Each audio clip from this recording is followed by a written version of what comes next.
¿Qué sigue ahora? Ley de los senos, o lo que nosotros le llamamos teorema del seno, ¿sí? Para triángulos que no son rectángulos, se utiliza esta ley. ¿Y qué plantea? ¿Sí? Este otro tipo de triángulos. Yo tengo 3 lados y 3 ángulos, obviamente. Entonces nos plantea que el seno del ángulo A sobre el valor de su cateto es igual al seno del ángulo B sobre el valor de su cateto y es igual al seno del ángulo C sobre el valor de su cateto. Siempre que lo hagamos no va a ser con los 3 datos, sino con 2. ¿Sí? No vamos a poder relacionar todos. Y acá les muestro el ejemplo 1.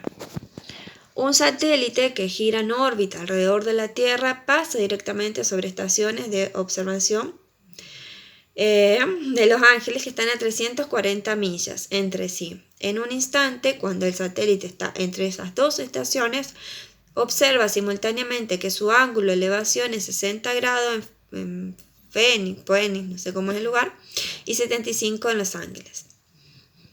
¿A qué distancia está el satélite de Los Ángeles?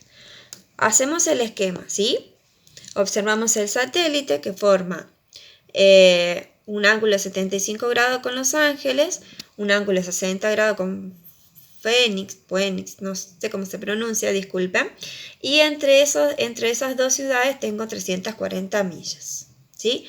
El dato que tengo son 2 ángulos y el lado opuesto, pero al lado C, ¿sí?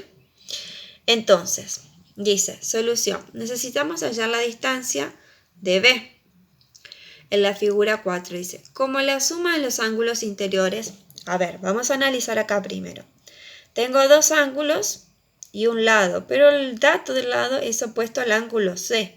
Yo para poder resolver por teorema del seno sí o sí tengo que tener el ángulo 1, un dato completo, el ángulo opuesto con el lado.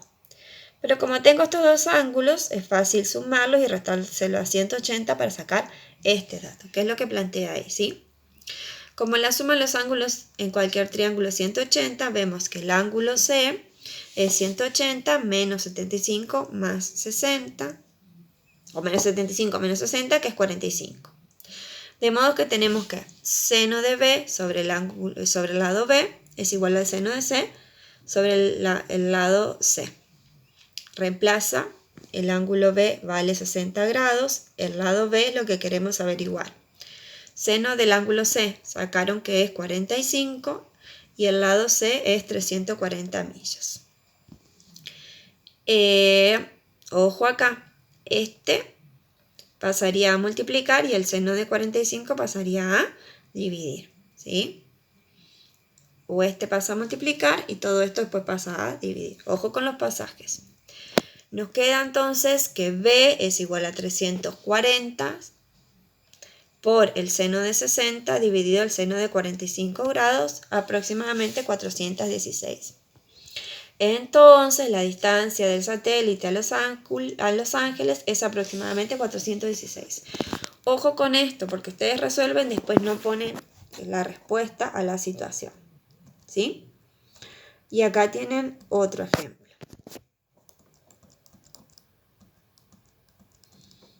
Otro que nos falta ver es la ley de los cosenos o el teorema del coseno.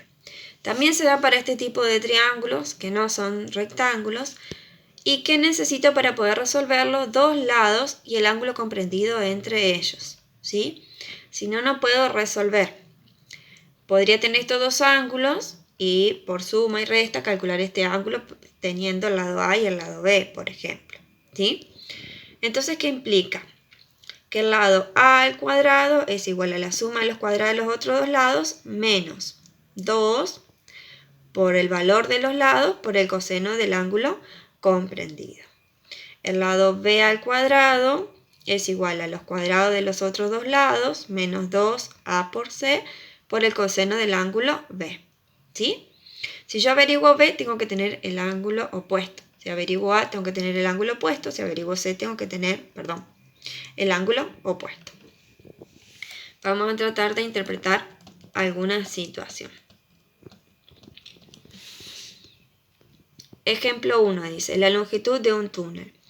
Un túnel se ha construido por una montaña. Para estimar la longitud del túnel, un topógrafo hace las mediciones que se ven en la figura 3. Use la información del topógrafo para aproximar la longitud del túnel. ¿Qué tenemos entonces? Que desde la observación tenemos 212 pies a un punto B, 388 pies a un punto A. Y que el ángulo entre esos dos puntos es de 82,4 grados. Entonces, vamos a averiguar este valor, ¿sí? Simplemente reemplazando los datos. A al cuadrado más B al cuadrado menos 2A por B, ¿sí? Por el coseno del ángulo comprendido entre ellos va a dar el lado C. Simplemente reemplazando los datos y calculando obtenemos el valor del lado S que queremos averiguar.